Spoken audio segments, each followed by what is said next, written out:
Can the most famous nonsensical poem in an imaginary fantasy world hold the keys to what makes us most human? Hello, I'm Barry Kibrick, and my guest, producer, actor, playwright, and author Joel Bailey takes that mission on with his latest work, The Vorpal Sword, a most unique vision based on Lewis Carroll's The Jabberwocky.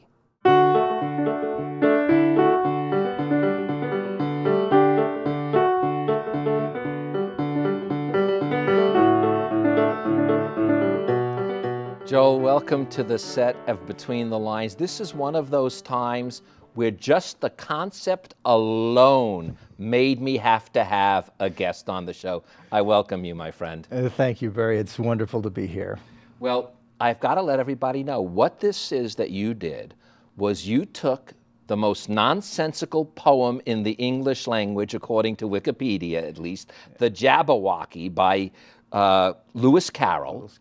And you turned that poem into a story that not only is something fantastical as the Alice in Wonderland series, but as I say in the introduction, relates to humanity as much as possible.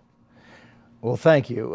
Sometimes the stories we tell pick us rather than we picking them, and this is one of those times where my writing this historical fantasy takes place in the 1300s surprised me more than anybody else. I mean, it just took me by surprise. But the poem, The Jabberwocky, really spoke to me.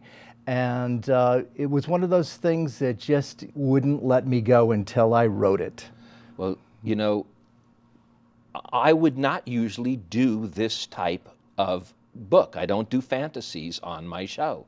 And as I said, the fact that it was The Jabberwocky caught me. But what caught me most was a sense of, I guess sometimes they say fiction is the best way of telling the truth, but there is so much deep truth about the human condition within this.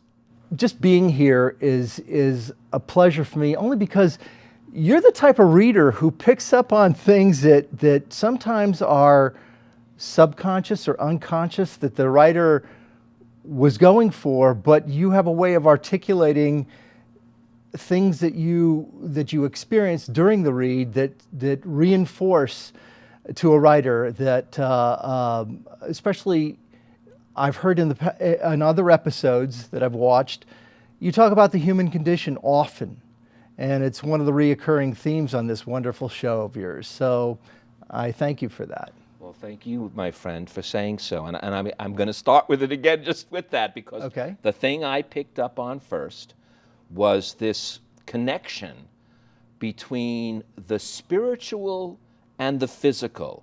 And I'm even going to give you some examples from the book where you say, these are the words in the book: it was better to start the journey of a spiritual cleansing with a physical cleansing.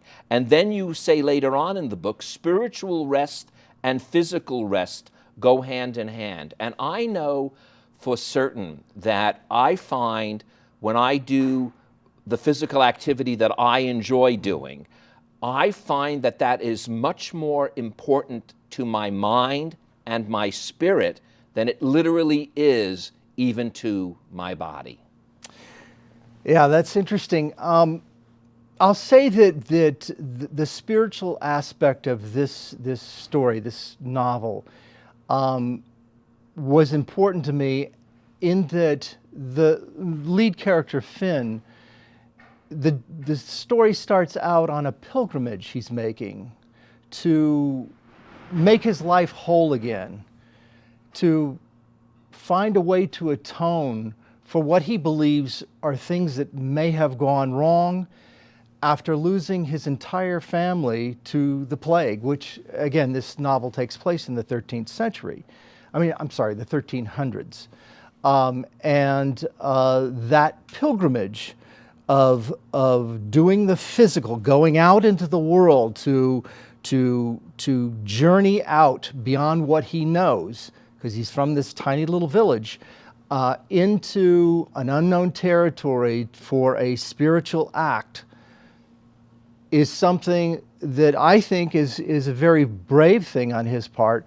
It also is sort of the inciting incident in this story and how he gets pulled towards his fate. Well, I'm going to pick up on two of those things that you just mentioned, the pilgrimage and atonement. First thing is the pilgrimage, because in this case, the pilgrimage is a journey where he's going. He's actually physically going someplace. But when you read through further, you realize it's a little different than a journey. It's literally a quest. And the way I describe the difference is a quest, you don't know actually where you're ending up. In fact, the knight's quest is to become the greatest one can be.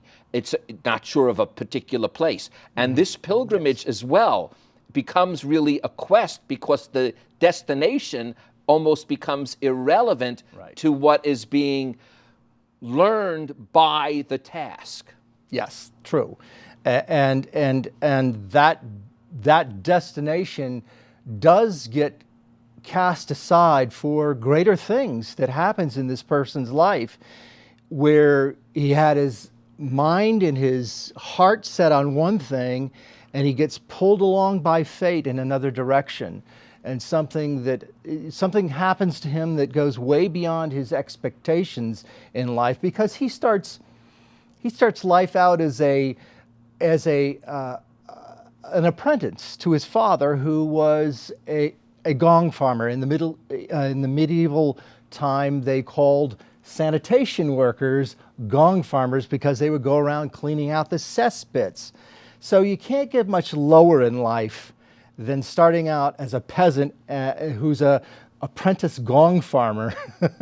But he does, and gets pulled along by fate for much greater things. Well, because of his values. But before I get there, I want to, I'm going to go there first, and then I'm going to come back to atonement, okay? I'm going to go there with the values, because I'll never forget this. When I was growing up in New York City, I believe it was 1966, 7, or 8, can't remember the exact year, but there was a major teacher strike. And the teachers went on strike for 3 months, and the schools had to be shortened and everything. Then the police noticed this thing working, and they called what was then became famously now known as the blue flu. They all called in sick. And again, the city kept moving, but the garbage men went on strike.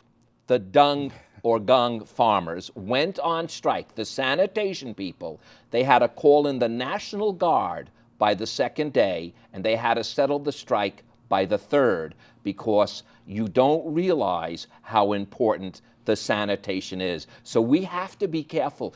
People must be aware that every job that we as human beings do not only serves a purpose, but oftentimes it's the least job that serves the biggest purpose. And that is a bit of a theme that does run through the story. Well, yes, I thank you for picking up on that, because it is one of those things that you come out sideways. You don't go head on, because it's one of those things that it's a theme that can really move people, I think, if you don't beat them over the head with it. If it comes in the side door rather than the front door. But thank you for picking up on that. Well, I wanted to then go back on to that atonement. And I'll tell you why, because I wrote it in big letters. This is a book of atonement. But I heard a great thing about the word atonement. And I wanted to, again, because it seems the way Finn grows is not so much by atoning, since in a certain sense, this young man's really done nothing wrong, which is what creates his valor, so to speak. Right. But I heard once during a service, during the high holidays of the Jewish religion, where Yom Kippur is known as the Day of Atonement. Right. And someone said, you know, you also have to look at that word and break it down to at one's moment. And when I did the same. That's something that never crossed my mind. And it never crossed my mind until I heard it. I did not make this up. This was a rabbi that said it, and I wish I remember which one, because I think I've now heard a couple, so I don't want to give it to the wrong rabbi, so to speak, because I'll have to atone. But isn't that what Finn is doing? He is discovering himself. He's discovering himself, and you know, I want to attribute this quote to Shakespeare because I think it's from Twelfth Night, and it goes something like that. I'm going to paraphrase, but it goes something like, there's those who are born great, there's those who achieve greatness, and those who have greatness thrust upon them. And Finn is definitely in the latter category. He is not setting out to achieve anything. He's certainly not born great, but he has something that is thrust upon him that forces him to either rise to the occasion or not. And there's a lot for not only for him to lose, but the people around him to lose if he doesn't rise to the occasion. One of those things, in my opinion, that makes him rise to the occasion is your words, commitments. Part of him wanted to forget the pilgrimage, to stay behind in what was familiar, but he had commitments to be fulfilled. Commitments are one of those things that force you to rise above your means. Yeah, he's. It's interesting because I think you can when you show somebody who has that quality in their life, it makes that. I think it's one of those qualities that can really draw people in because it's relatable. And I certainly, you know, again, sometimes you don't choose what you want to write, but this kept pushing me. This character kept pushing in this direction to have commitments that he had to fulfill. And again, if he didn't, there was going to be a huge price to pay. Well, you know, as you said, it in a sense, you're almost reflecting what he's doing, because it was your determination to write this. It's determination that separates him, Finn, from everything, as well as the other, what we'll call the heroic characters. It is through determination that their eyes are made open, that they know they have something bigger than themselves to accomplish. Yes, and this story, it's funny because I'd like to share with you a little bit about the evolution of how this story and this book came about. When my son was around 7, 8 years old, he had a fascination with swords. And I got drawn into that fascination one way or the other, and he not swords and sword play, and I think a lot of kids around that age would gravitate towards that type of thing, whether it's dinosaurs or medieval times or whatever, and he fell in love with that aspect of our history, and that kind of drew me into having a fascination with historical weaponry, and we made some journeys to Europe and went to the great armories and the Tower of London, the Royal Armories, which were just filled chock-a-block with swords and shields and armor and mace and all different types of medieval weaponry. And so sometimes that thing just takes you in a direction you don't expect. I cannot believe you're saying that. That is my next note, and I'll tell you why. My wife and I have fallen in love with this program on the History Channel called Forged in Fire.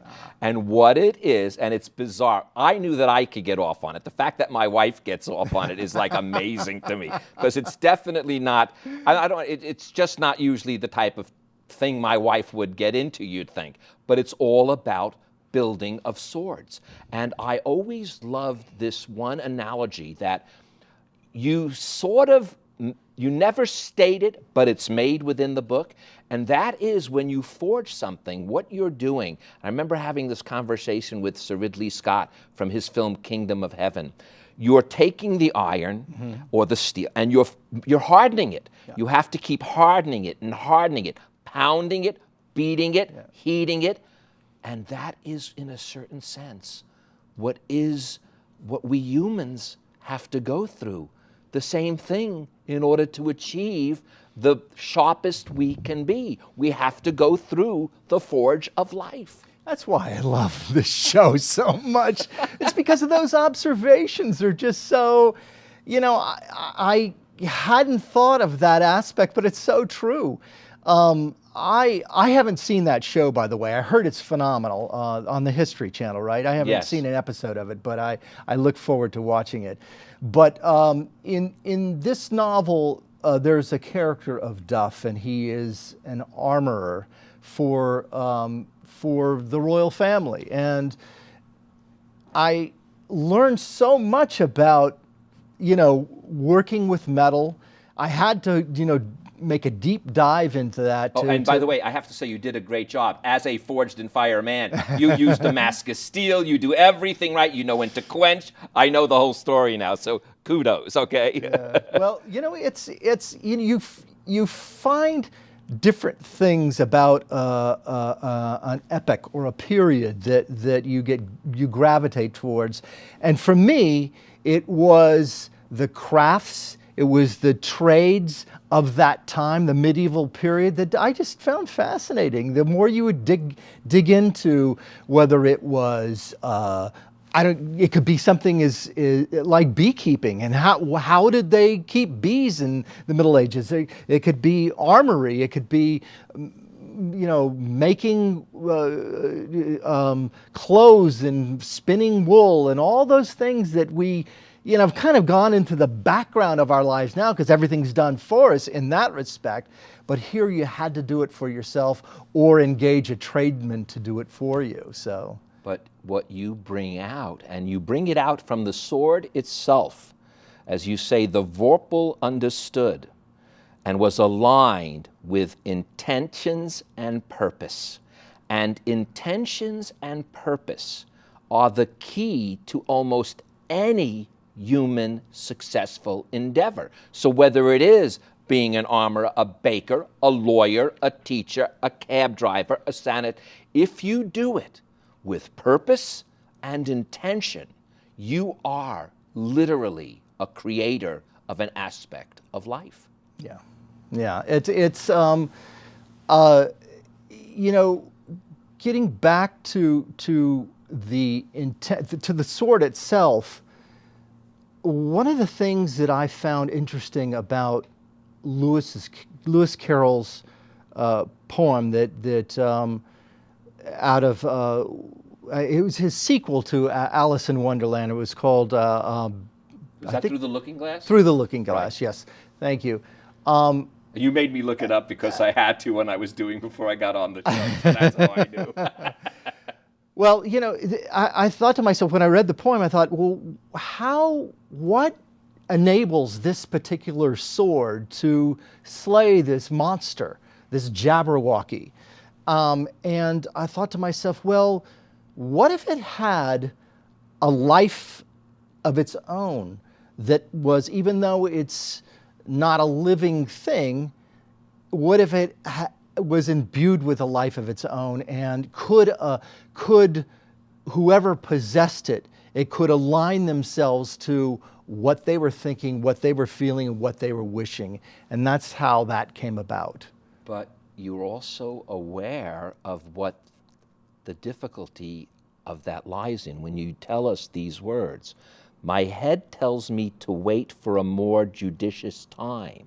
My heart says there is no better. So the sword does help him, but how it helps him is when that heart and the head collide. And for all of us, almost on a daily basis, do we not have that collision? Does not the heart and head collide? Yeah. And this story is about overcoming that collision to some extent. Yeah, it is. And for Finn, it's learning his place in the world that is not what his expectations were, that he would, grow up and live and die in this small village as, again, as a sanitation worker or gong farmer, as they called it in those days. And as he got pulled by fate onto bigger things that had more impact on more people, he had to learn the way between his head and his heart, and how to finesse that, and how to find, as a young man in this world, how to find his way with a much heavier responsibility than he ever imagined he would have to take on. But what he has to do is the most difficult thing, because think about it. He's on this quest as a knight. He must be as brave and courageous as possible, and yet the only way it's going to happen is if he surrenders. Yes. That's what you tell us. Surrendering. The weapon guided his movements, but to do so required him to surrender. And that's always the hardest part of the challenge, because we have to be careful that surrendering doesn't mean giving up. That I had the most trouble in my life dealing with those two separate thoughts. I always tied them together. So surrendering seemed like cowardly, but in this case, it's the most bravest thing he could do. He has to trust that something that's not within him, something bigger than himself, is at work if he allows it to happen, and like you said, trust that if he gives himself over to this sword that has magical powers that can enable him, if he allows himself to be a conduit for its power, so to speak. If he allows that to happen, that's a scary thing to do. Even for, we face challenges every day where, we're struggling to make something happen and have our mind and heart set on something, and to surrender, and knowing that what you have inside of you is going to be enough to keep moving forward. That old adage, relax and continue, comes up for me all the time. Oh, and it's woven through beautifully here. There's a character, and I'm going to be very careful. This is no spoiler alert, because I'm not going to spoil it, so you better not. Okay. The name of the character, I'm even going to be careful how I phrase this, and I may pronounce it wrong. I think it's Aelith. I want to read the character's words, because one of the most phenomenal reveals in the book is this character. I'm not giving anything else away by that. But these are the words. There was more here than met the eye. I might not be what you are expecting, but few things in life are. And again, if there's a lesson that comes out of this, it is completely what takes place is the most unexpected things. Everything that I thought was going to happen doesn't happen, and everything that I didn't think happens does happen. So, like life, by the way, am I right? Like life. Exactly. That's it. The character of Aelith is somebody who, again, it was one of those things where I just had to give myself over to some ideas that I thought, well, where's that coming from? And when I did, it allowed those big story turns to happen. And so thank you for noticing that and appreciating it, because it certainly allowed me to keep the story exciting and moving along in a direction that hopefully people don't necessarily see. Last but not least, strength from words. Redmond's eyes brightened as he gathered strength from Cuthbert's words. Forget the characters, just that notion. Strength from words. It is amazing. We oftentimes forget the power of words, and you so eloquently do not when you wrote The Vorpal Sword? Well, thank you. It was a journey that was tough for me, but enjoyable. And I think because it was tough, it made the enjoyment of it all the deeper. On that note, Joel, I want to thank you so much for joining us today, my friend. Thank you. It's been my pleasure, and thank you all for joining us. Now, before we go, I'd like to leave you with these few more words from the Vorpal Sword. Do you believe in fate? Every man is tied to something. How strong the binds are is another matter. I'm Barry Kibrick.